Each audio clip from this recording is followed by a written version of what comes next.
Ghost Hunter is a YouTuber known for traveling the globe in search of the paranormal, diving headfirst into some of the world's most haunted locations. His channel has seen its fair share of eerie encounters, but this time he and his team had something truly special planned. For Halloween, they launched a chilling new series, Camping with Cryptids. The goal, to venture deep into America's most haunted forests in search of legendary creatures and the truth behind the myths. Before you guys watch this video any further, we just want to let you know that viewer discretion is advised. And going into this video, we all knew that the Blair Witch was not a real story. It's made up for the movie, but we wanted to go out into these woods and investigate this abandoned church. Before stepping onto the trail, Jake reached out to Colin Browen from the Paranormal Files, someone who had previously investigated the area and knew its dangers all too well.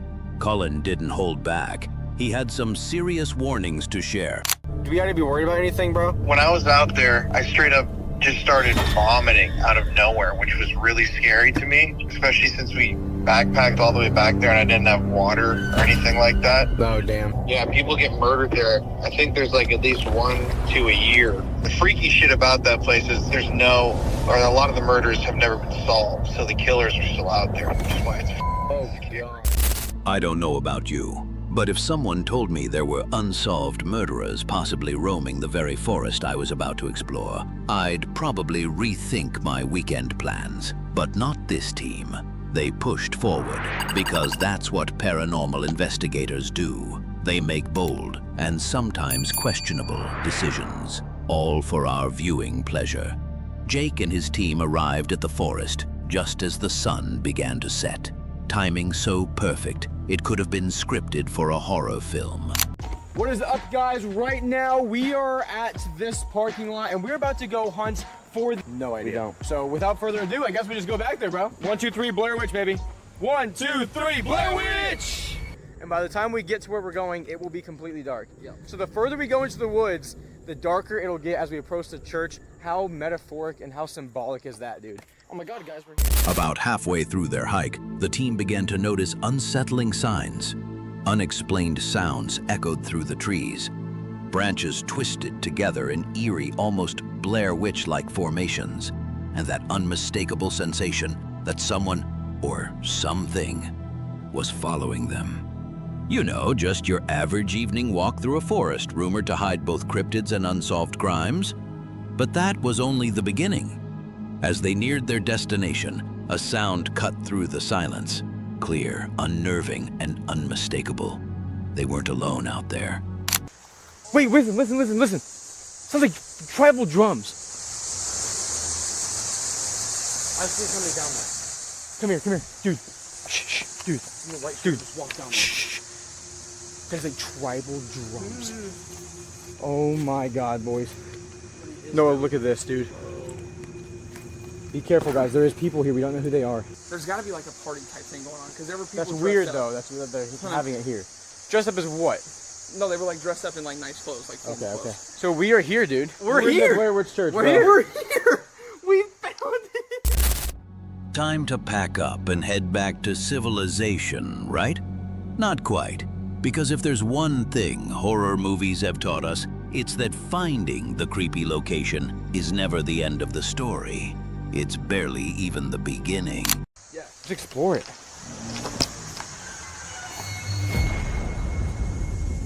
That had to be the drums. No, this is not normal.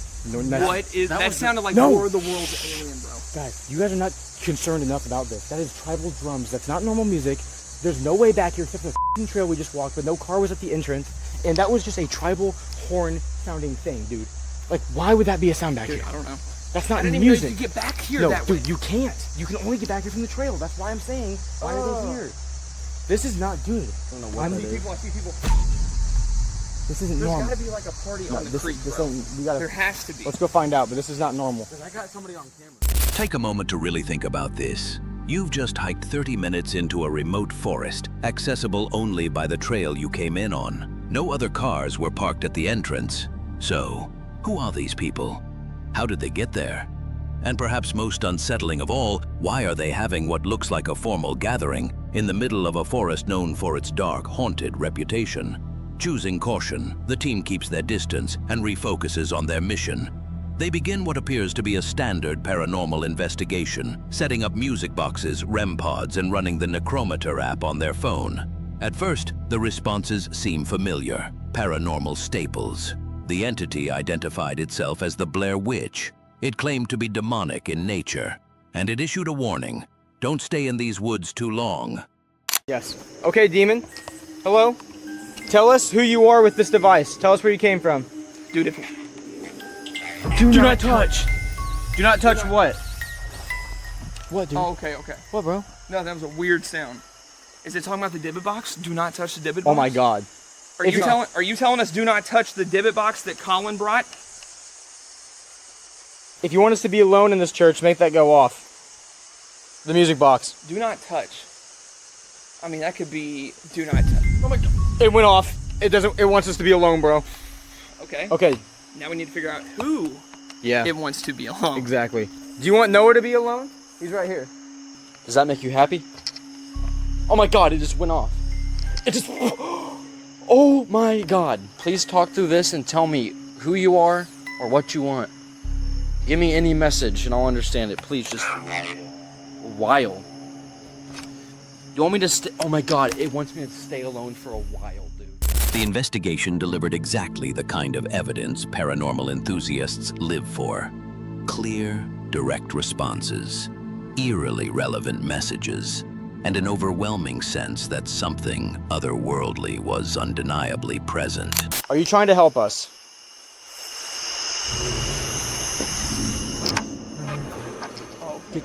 I feel like something's coming up on us right now. I feel like you saw the picture of the Blair Witch, right? Yeah, I feel don't like she's say like that. crawling all around. Do bro. not say that. I'm giving you flash images, dude. That's what I'm feeling right now. Dude, I keep seeing... 1950s. What the hell does that mean? Were you here in the 1950s? When this church was still here?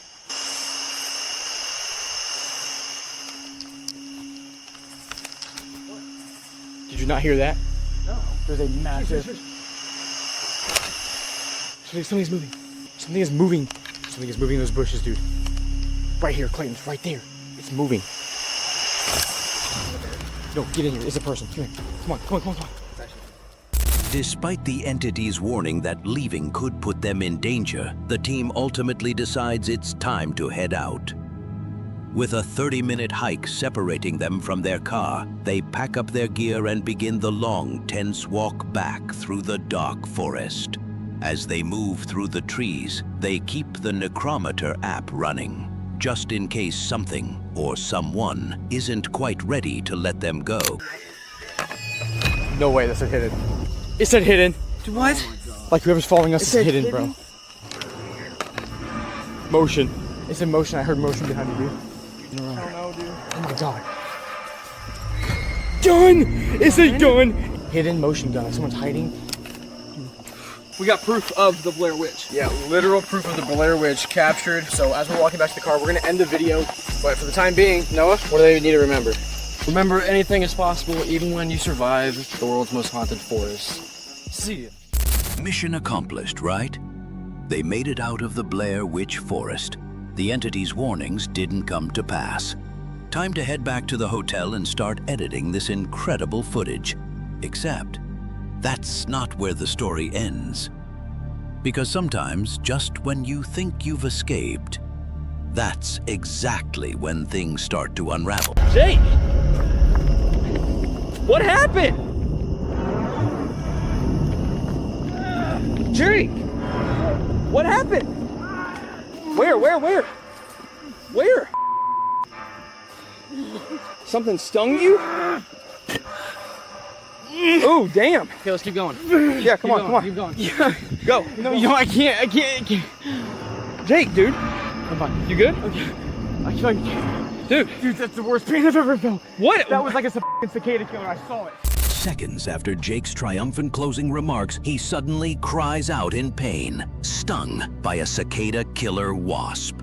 And if you've never encountered one, trust us, it's just as unpleasant as it sounds. But that was only the beginning. As the team rushed to help Jake deal with the sting, a sound echoed through the darkness. one that made their blood run cold. What was that? What was that? What was that? What was that, guys? What that was? That was like a freaking hell. Don't trip, don't trip, don't trip, don't trip. What just howled at us? Look, something's running past it. No. I've never in my life had something like that happen to us, bro. You hear the screams and howling? Yes. Something was screaming and howling at us. Come here, Noah, this way. Wait, up here, come on. Up here. Here, let's walk in now. Come on. Come on, come on. What is it, Clayton, in here? Clayton, come on.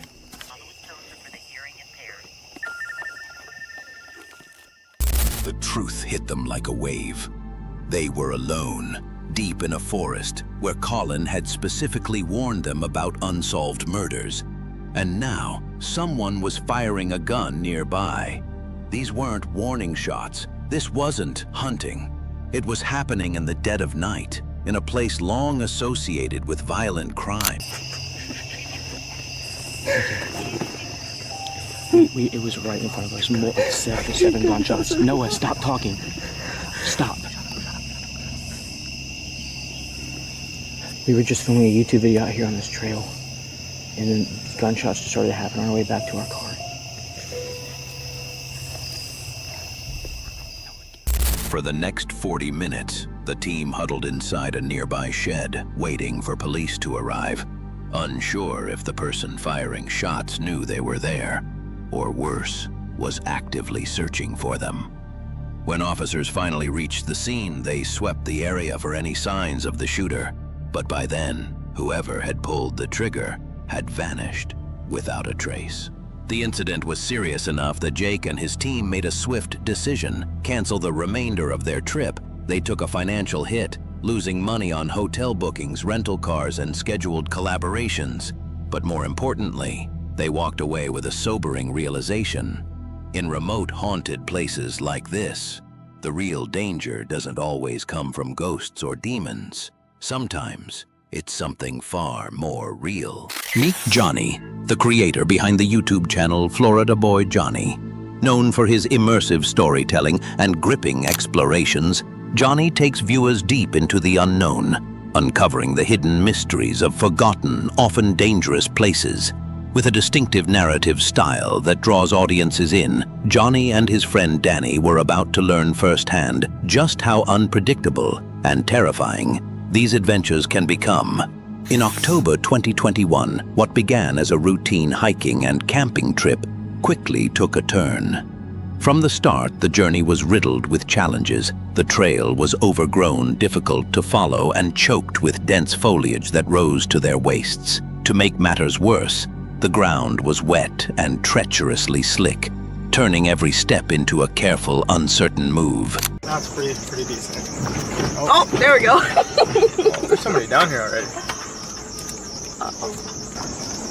That's kind of spooky. It's spooky. What are we gonna do?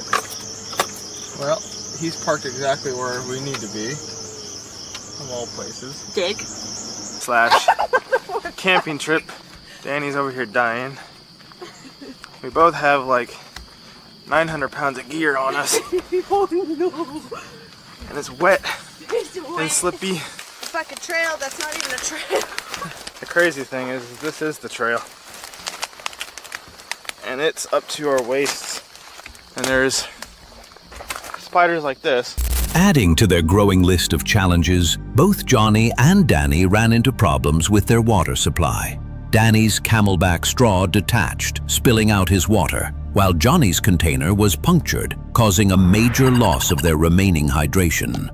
As they pressed on, trying to locate the marked trail, the situation became increasingly unsettling.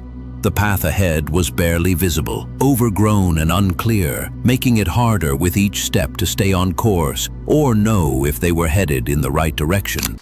After bushwhacking a little bit, we found the trail, which doesn't look like much of a trail, but that's it. There's a spot that we're heading to. It's Hopefully it's clear.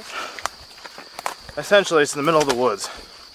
They turned to GPS for guidance, but the thick vegetation and absence of clear trail markers made every step feel uncertain. Progress was slow, tense, and disorienting, adding to the growing sense that something just wasn't right. They're all up in our way. We're looking for There's 2 of them right there. the markers that let us know that we're on the trail, because otherwise, this is the crap that... The sight of large spiders, their webs intricately laced through the overgrowth, only heightened the eerie atmosphere, a creeping reminder that they were deep within wild, untamed territory. Spiders like this. Whoa! The real fear set in the moment they dropped their gear, when the sharp, unmistakable crack of a gunshot shattered the silence.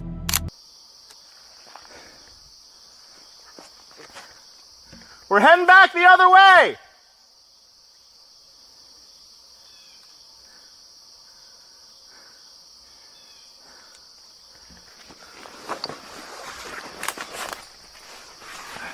Grab your bag. We're trying to find the trail!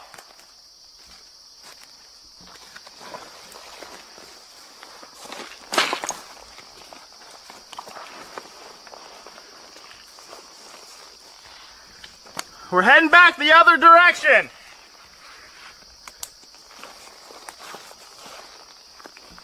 Hurry. I'm trying.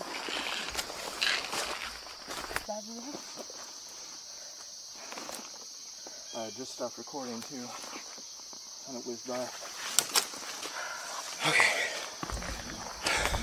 Do you want to keep going up that trail or you want to go back down now? We'll see us because he's up over there. So we just got shot at. We were, and I just stopped recording, but there is somebody deep in the woods that direction. Shot what sounded like a 22, hit a tree about 2 feet away from us. And we were finding a spot to set up, and we had just set our bags down.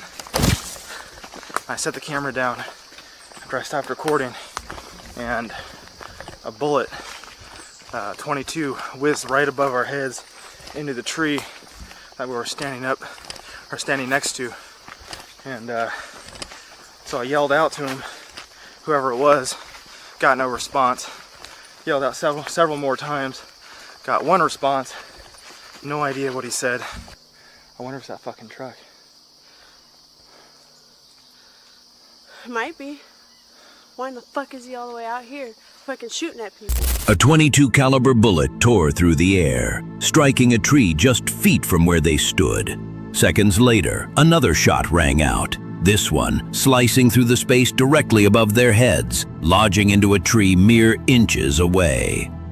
Johnny shouted toward the unseen shooter, but there was no clear response, only silence, or a reply so garbled it was impossible to understand. What? I think that was a race. Oh my god. My name's Danielle Hogan, but the person you'll be calling is Johnny Hayes. My boyfriend's wearing a black shirt and tan jeans, and I'm wearing a tan shirt and blue jeans right now. And then he has an orange backpack, and I've got a gray one. Okay. She's having people come out here. Like on foot or what? I don't know. Well, she said with this, she's gonna have people come out here. It quickly became clear. They were being targeted. The gunfire was far too accurate to be a coincidence. One bullet struck a tree just 2 feet away. Another zipped inches above their heads. The precision left no room for doubt. These shots weren't random. Someone out there meant to send a message. To meet us. So we're having to track back through the woods and make our way over to an access road. But we have to go through all this crap to get to it. I'm recording just in case anything happens again, because when it happened the first time, I had just stopped recording when the shots came out. we're just off of the trail, and whoever this was, they had to have known where we were the whole time.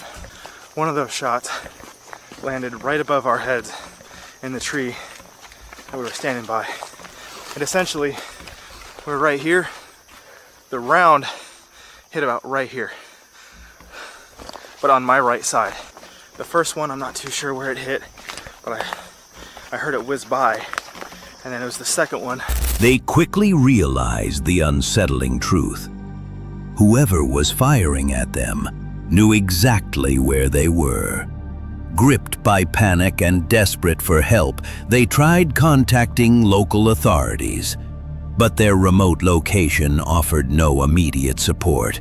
With no other option, they began retracing their steps through the dense, unforgiving woods, hoping to reach an access road before anything worse could happen. With the echo of gunfire still fresh in their minds, Johnny kept the camera rolling, uncertain if the threat was truly behind them. Finally, after a tense and exhausting hike, they emerged from the forest and were met by police waiting at the end of the trail. As far as like hunting season goes, there's a whole bunch of stuff that just opened up yesterday. Yeah. And this whole area, the whole trail area. Yeah. It's you can hunt on it. Okay. And stuff. I grew up in Pennsylvania. Our hunting season starts a lot earlier out there, and general rule of thumb is we don't really go into the woods after the 15th of September, because that's when everything opens up, and you got to deal with the idiots, and you got to deal with the people from Jersey. We had just stopped, and all of a sudden we had one round go right past us, maybe 10 feet, and then another one right above our head. The disturbing encounter left Johnny and Danny with far more questions than answers. Who had fired those shots, and why? Was it a territorial warning, or something far more sinister? The experience served as a sobering reminder of the hidden dangers that can lurk deep in the wilderness, and just how vulnerable explorers can be when far from help. They had narrowly escaped, driven by instinct and a will to survive, and with that, made the wise decision never to return to that dangerous, unforgiving place. Mo Sargi is a YouTuber who's built his channel on one clear mission, traveling the globe to uncover the world's most haunted and abandoned places, all to bring the unknown straight to your screen. With nearly 3 million subscribers, Mo has carved out a reputation for going where few dare to tread. But when you constantly push the limits of exploration, sometimes you stumble into something that goes far beyond typical paranormal activity. In June 2022, while on vacation in the Dominican Republic, Mo found himself unable to simply sit back and relax. Something was pulling him back. A location that had lingered in his thoughts ever since his last visit, the St. Castle Resort. This time, he was ready to confront whatever was waiting for him. I came to this resort, explored it with my friend Ivan, and now I'm bored. It's like I'm here on vacation in the Dominican, I'm really bored, and I want to explore this resort because I caught something in my video. This is not like the most epic thing ever. Big buildings, abandoned, just sitting here left to rot. Fell out of the window. There's something paranormal here, and I wanted to investigate it. All right, you guys, here we go. Look at this. Investigation begins. All I have is my GoPro and this one flashlight in my hand, and that's it. Usually I come prepared, but it was a long drive to get here from my house here in the Dominican, and right now I'm not so prepared.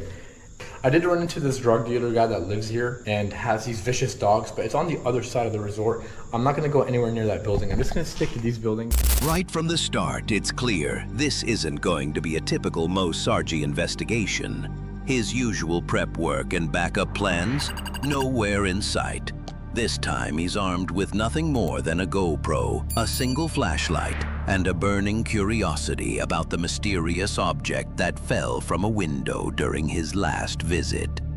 Now, I don't know about you, but when someone ventures into a place with a history of murders and drug activity without proper gear, that's usually the point where you start rethinking your life decisions.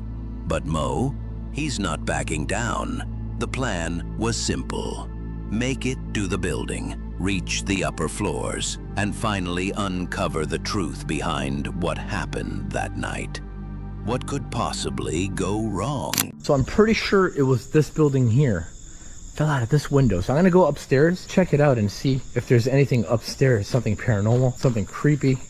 Man, I'm hearing some weird cat noises up in this place. I feel like I'm being followed. I hope. Hey kitty, where are you? That creeping sensation of being followed? It wasn't just paranoia. As Mo reaches the upper floors, moving from one decaying room to the next, with only his flashlight to cut through the darkness, the atmosphere grows heavier, charged with something unseen. And then it happens. What started as a routine paranormal investigation is about to spiral into a chilling fight for survival. Whoa, look at this, guys. Kinda gotta be careful here. Oh, what is that? Hello? Oh, what the f? Hey man, I don't mean any trouble, bro. He's got a machete. Hey, I don't mean any trouble, man. I need a rock or something. Yo, I don't mean any trouble, bro. Yo, there's a guy with a machete. There's a guy with...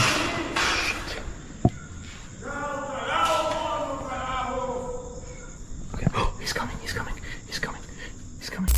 That's when Mo's quiet exploration takes a sudden and terrifying turn. In the shadows ahead, he spots a figure.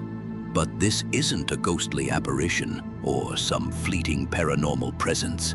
This is a real person. And judging by their stance and energy, they're not there for a friendly chat about urban exploration. Yo, man, I don't mean you any harm, bro. I'm just making a video.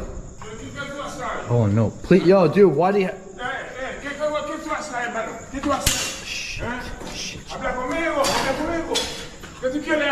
Bro. Bro, I got a rock. Don't f with me, I got a rock. Shit. Guys, where the f I go? Shit, there's a guy with a f***ing machete coming. Oh, I might have to jump buildings. Oh my god. For several tense minutes, Mo is thrust into a deadly game of cat and mouse. He kills his flashlight to stay hidden, ducks into dark corners, and carefully searches for a way to escape. Meanwhile, the man with the machete roams the building, relentless, making it painfully clear that he has no intention of letting Mo walk out unscathed. Okay, I'm being chased by someone in an abandoned resort. If I die today, I'm filming a video here. I'm not trying to hurt anyone. That moment, when Mo genuinely fears he might not make it out alive, is the point where you realize this has escalated far beyond typical urban exploration. This isn't about haunted halls or abandoned buildings anymore. This is survival. Shit, he's coming up. I gotta keep my lights off. The only way is down the building. Guys, please pray for me. I'm really... Oh. He's looking for me.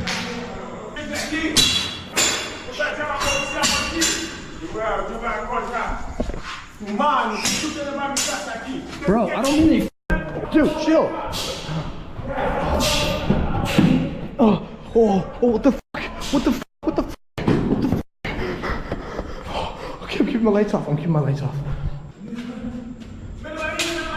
Oh, shit! Yo! No, chill! Oh, he's on crack! Oh, my light! Oh, he's on crack! Yeah. Oh, what the f***? Oh. Dude! Chill, man! Oh. Bro, I'm just filming a video. Chill. Dude, chill. I'm just filming a video. Hey, calm down. What the f? Stop swinging that f***ing machete, man. Oh my god. Oh. He's fast. He's fast. Oh. I'm hiding in this corner. Come on, man. He's pissed. He's pissed. He's pissed. Guys, I can't run anymore. The tension hits its breaking point when Mo and the man finally come face to face. It's immediately clear this man is under the influence of something. He swings the machete wildly, his words slurred and frantic in rapid Spanish. Mo tries to stay calm, attempting to de-escalate the situation, but reasoning with someone in that state is next to impossible. Yo, man. Yo, bro, chill. Chill. Chill. I'm not trying to hurt you, man. Man, what the hell's wrong with you? What's wrong with me? I'm not doing anything. Man, you come to my house. Why would you do This is an abandoned resort. It's not your f***ing house. Bro, screw off. Dude, I'll give you money. Chill. I don't need money. F*** off. Then f*** off then. Seriously. F*** off. How about that? No, seriously. F*** off. You can f*** off. You ain't gonna do shit. You ain't gonna do shit. You're all tough with a f***ing machete. Bro, you drop that machete, we're gonna have a fight. You drop that machete, we're gonna have a f***ing fight. Trust me on that. The only reason why I'm running is because you have a machete. Trust me. Trust me. What you come looking for? I'm just filming a video. Man, this is your place, bro. Bro, this ain't your place either. I don't give a f*** about no police. Bro, you got the machete, you're the one that's going to jail. Dude, this guy's on crack. Bro. You've got to give Mo credit. Even in the middle of a terrifying confrontation, he's doing everything he can to stay calm and diffuse the situation. But when someone's waving a blade and clearly not in a rational state of mind, sometimes there's only one choice left. Run. Hey, chill, bro. You gotta lay off the drugs, man. Bro. Dude, lay off the drugs. Bro, I'll hook you up with whatever you want. Dude, just drop the machete and fight me like a man if you want to fight. Taking some sort of substance. So that means I can outrun him? What? Jesus Christ. Bro, chill, please. No, shh. Machete, shit. Dude, take it easy, man. What do you want? I'll give you whatever you want. I'll give you whatever you want. What the f does he want? Do you have friends here? The chase stretches across multiple buildings as Mo makes a frantic dash toward his car. At one point, his GoPro battery dies, plunging him into total darkness and forcing him to hide in silence for several agonizing minutes. Then, just as he's within reach of his vehicle, something happens. Okay, so here we go.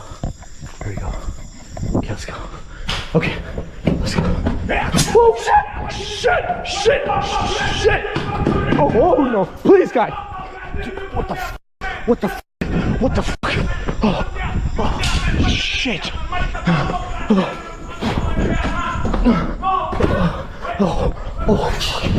Shit, he's fast. He's f***ing fast. I thought I was fast. Oh, f*** this. Oh, f*** this. Oh, okay. Where are my keys? Where is this guy? Hey, dude, just chill. Stop. Please stop, man. I don't want to run you over. I'll run you over if I have to. This guy. I'm out of here. Even at his car, Mo wasn't in the clear. The man appeared once more, this time standing in the road, holding what looked like a bat or club, forcing Mo to carefully maneuver around him to escape. You can hear the precise moment reality hits. A rush of shock, disbelief, and sheer relief flooding his voice as he realizes he made it out alive. Some of you might be wondering if the whole thing was staged for content. And honestly, if it was, credit where it's due, because the fear in Mo's voice and the intensity of the moment feel anything but scripted. What about you? What do you make of Mo's terrifying encounter? Have you ever found yourself in an exploration that took a sudden, dangerous turn? Drop your thoughts in the comments below. And if you're planning your own urban exploration, be smart. Never go alone. And always let someone know exactly where you'll be. The channel What's Not to Hike isn't known for paranormal encounters. Its focus is usually on long-distance treks, camping, and bothy stays throughout the UK and Europe. But during a late October trip to Scotland's Galloway Forest, a casual collaboration took an unsettling turn. What was meant to be a laid-back Halloween special with Ben from Adventure Outdoors became something far more disturbing. The plan was simple: hike to the remote white-legged bothy, settle in before the storm hit, and film the experience. But what unfolded left both men visibly shaken. Well, hello again everyone. Welcome to Bonnie, Scotland. And if you haven't recognised by now from us coming in, we're at a place called White Lagan Bothy. We're in Dumfries and Galloway Forest. And today's the day where the big storm is meant to be happening. But so far we've got lucky. And I say we, I'm with Ben, who's just setting up his sleeping gear. It's pretty moody, as you can probably see outside the window there. It's still pretty moody out there, but we haven't got the winds anywhere near what they said they were forecast for. I mean, they were talking about 60, 70 miles an hour, but we had the odd gust. We had to stop off and get some petrol for the car. Both men were seasoned outdoorsmen, practical, level-headed, and not easily swayed by ghost stories. Their only real concern heading in was the weather. Storm Ashley was moving in fast, with winds forecasted to hit 90 miles per hour. Despite the ominous skies, they arrived in high spirits. The hike to the bothy was atmospheric but manageable. Once inside, they unpacked, laid out sleeping gear, prepped dinner, and settled in with a couple of drinks. It was cold and breezy, but nothing they hadn't faced before. Oh well, so I was wrong. Looks like the winds have come, although still not as strong as forecast, but it is definitely, it's almost like you feel the storm's on the way. Sort of probably 30, 40 mile an hour gusts maybe now, but you can feel it's going to get worse. So we just went for a little mooch about, going to filter some water, just hang that up so we don't have to keep going out and getting it, especially if the weather does turn bad. And then we're just going to hang out, got some beers and wine there, have a bit of food. We didn't bring loads of stuff to cook on fire or anything, we just brought some the dehydrated meals.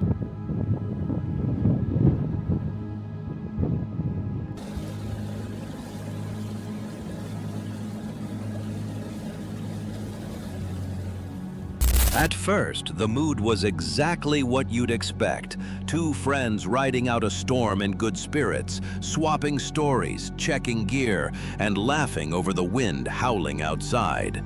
But the lightheartedness didn't last. The first strange moment came when a kettle appeared on the stove, despite no one lighting the fire or recalling placing it there. Each assumed the other had moved it. They shrugged it off, blaming the mix-up on distraction or memory lapse. But then, something more unsettling occurred. Two saws, previously secured on the wall, were suddenly found on the floor, dislodged without cause and with no clear explanation.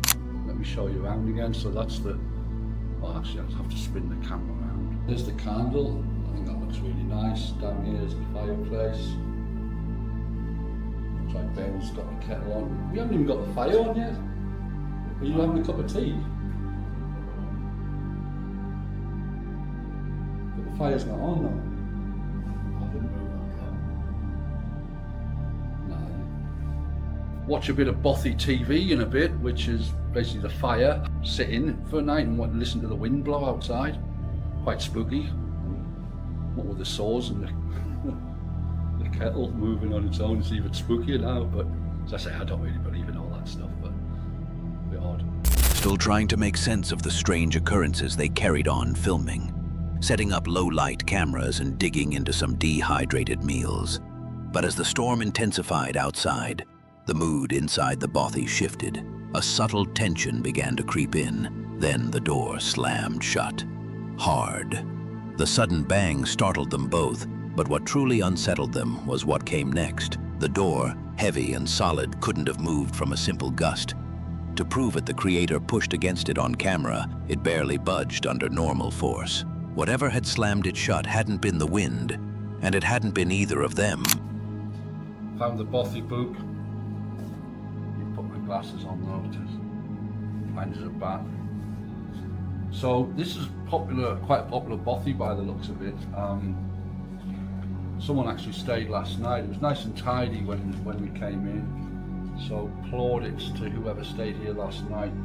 Well done, absolutely spotless. Hold on a minute.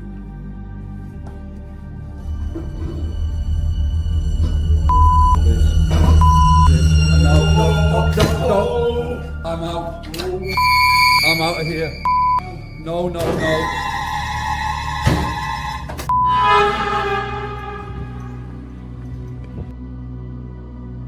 After the door slammed, things only grew more unsettling.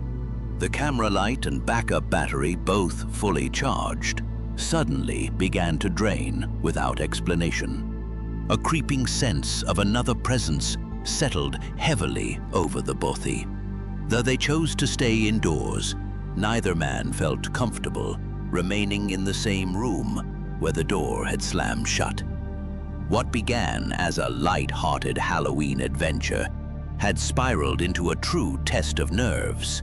Sleep became nearly impossible, and while nothing further occurred physically, the mental weight of what they'd already witnessed left both men visibly shaken. The thing is, and now my light that's attached to my the cold shoe on the tripod, that was just charged before I started filming tonight, and that's now just died.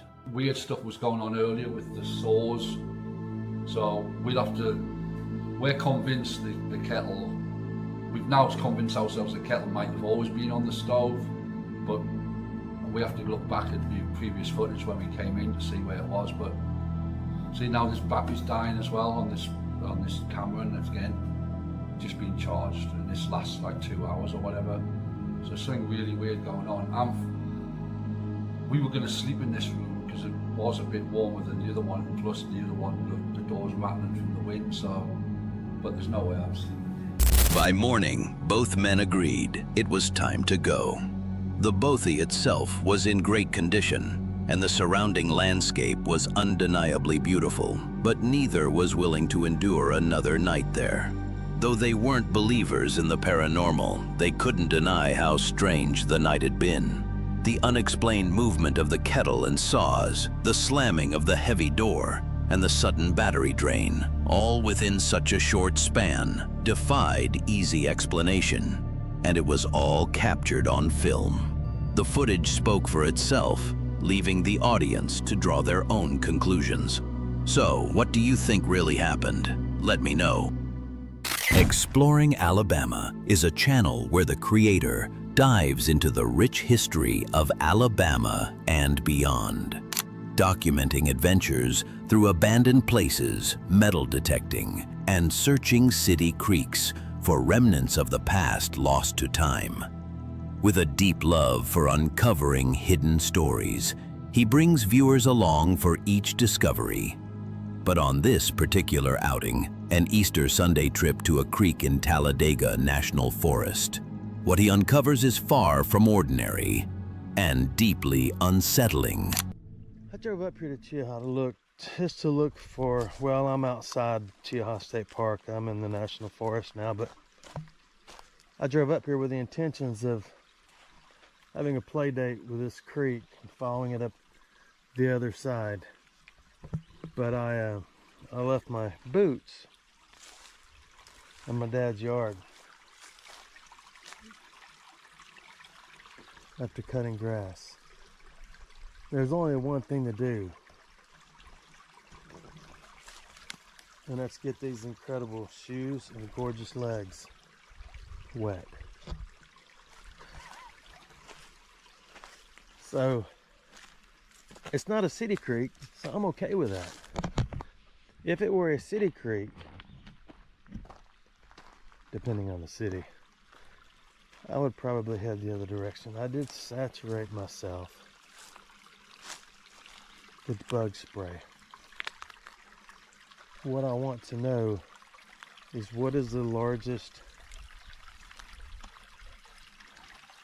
animal in this creek? It's most likely going to be a snake, but I was kind of hoping it might be a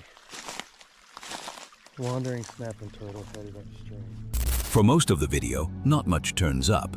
He spends his time simply enjoying the peaceful surroundings, soaking in the beauty of nature, and hiking through the forest without pressure or expectation. But then, he stumbles upon something, and everything changes.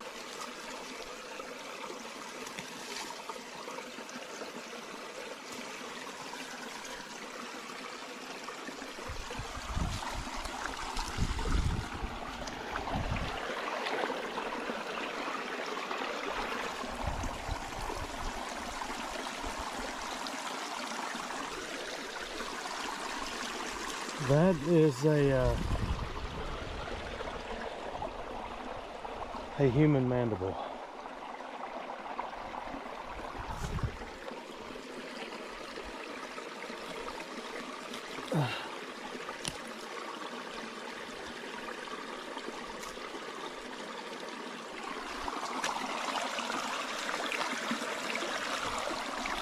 That is part of a human skull. I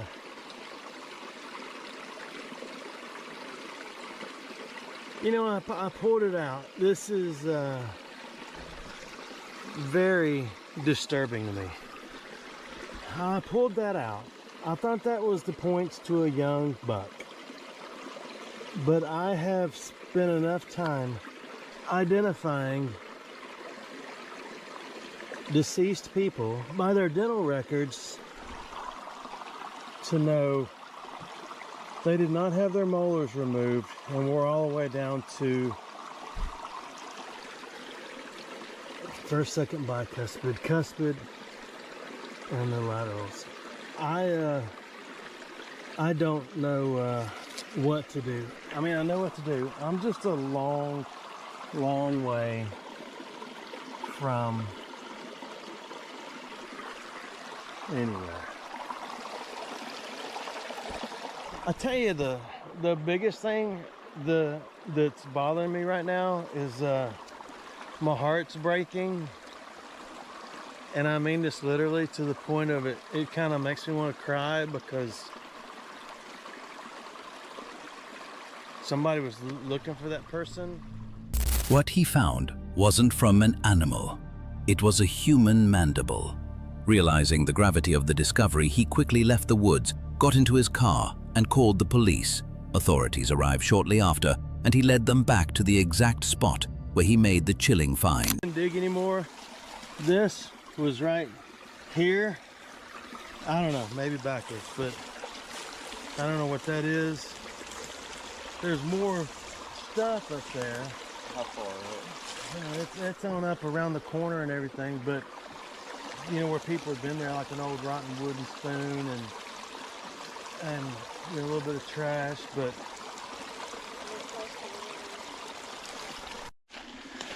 so now we're walking back to the campsite where I found the wooden spoon in the garbage, because they're thinking that may be where it washed down from. Yeah, that's not far up around this corner.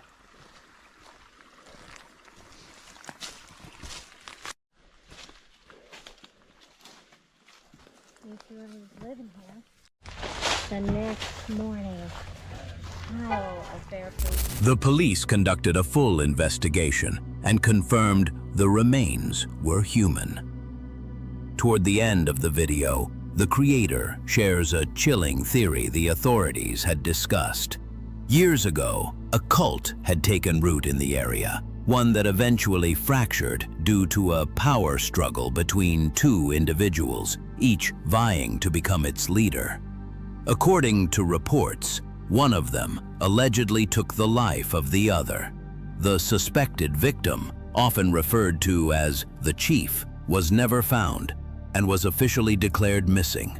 Now, authorities believe these remains might finally bring closure to that mystery. It's a sobering thought that an ordinary person could meet such a grim end, left to vanish in the wilderness, washed away by the current, and buried beneath time and silence, with no one searching to bring them peace. At the very least, this discovery might offer some answers about what truly happened. No further information has been released regarding the case. On May 13th, 2025, Larry shared a video on his YouTube channel, Work Less, Enjoy Life More.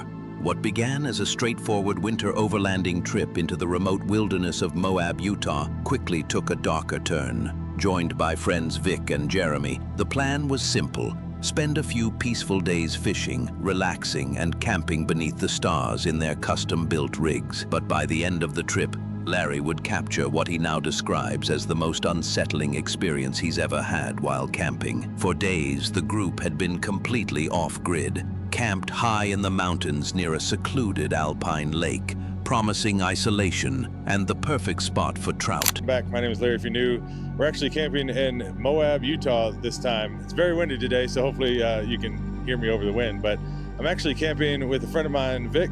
So we're out here, we're getting ready to actually go fishing here. He's got a side-by-side, a really nice one at that. And so we're gonna get ready. We found this really cool little pond up in the mountains.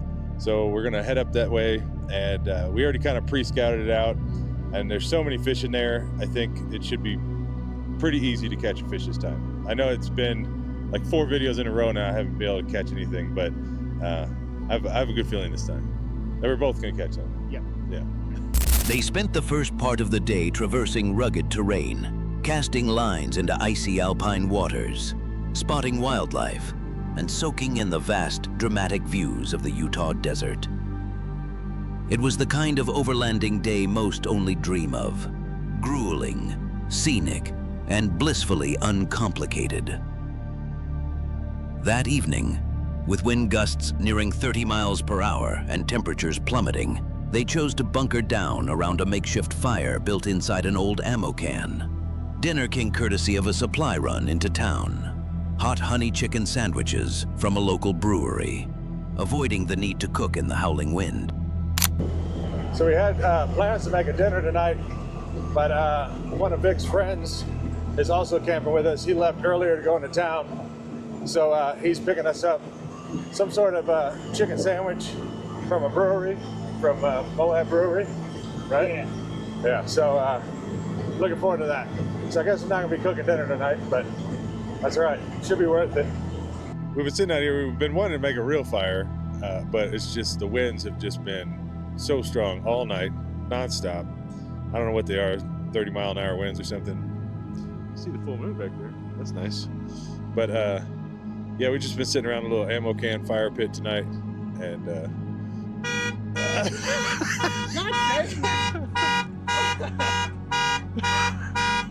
Dude, this freaking chair. I was just trying to like. As the firelight danced and the full moon climbed above the canyon walls, the group's conversation wandered between stories and gear, while their camping dogs dozed quietly nearby. Then the sky shifted. First, a single light appeared, then a second, then a third. Suspended high above, the lights hovered in absolute silence. No flicker, no engine noise. They weren't aligned like typical aircraft, nor moving in any recognizable pattern. Instead, they seemed to rotate, slowly forming a perfect triangle before fading from view, only to reappear minutes later.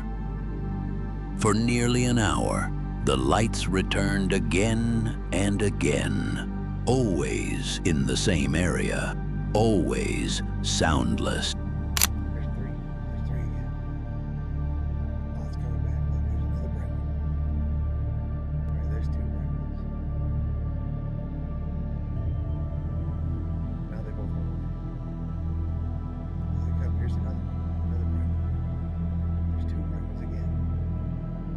At one point, the lights aligned into a triangle so perfectly symmetrical it mirrored the classic images of TR-3B aircraft, often linked to secretive government projects or UFO lore. Larry was transfixed. He remained outside for nearly an hour, narrating the moment to his camera and viewers, but unable to come up with a rational explanation. The experience was quiet, surreal, and entirely unlike anything he'd ever witnessed. Larry had spotted plenty of satellites in his time, but never anything like this. You know, I keep wanting to look out the windows at least, but yeah, I don't know. Maybe something will come up in the news or something in the next few days. I know I can't be the only people, you know, the only person that's seen those lights. Vic saw them. He saw the original first 3 really bright ones.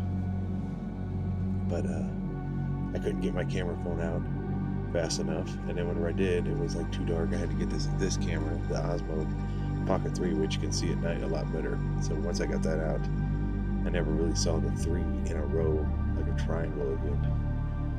But Eventually, chilled and unsettled, Larry retreated into his camper. But sleep proved elusive. He kept glancing out the windows, drawn back to the sky again and again. The next morning, he confirmed what he had suspected. The lights had lingered well past midnight, still visible nearly half an hour after he'd turned off the camera. Without much discussion, the group agreed to break camp and descend to a lower elevation, not just to escape the biting wind, but perhaps to distance themselves from something that had unnerved them more deeply than they cared to admit. what do you think of the lights last night? I have no idea what that was. I mean, it could have been a UFO. Who knows? Yeah, the first initial 3, like in that triangle when we first saw it, we couldn't get the camera out fast enough. Like, that was the craziest one. I kind of wish I had that on camera, but they were definitely just over here spinning around all night long. So unusual. Yeah. I've never seen anything like that before. I haven't either. I guess we're gonna pack up, head out here in a minute or soon once we get everything put in the trailers. It's gonna be a process, but we'll get it done. I believe in us.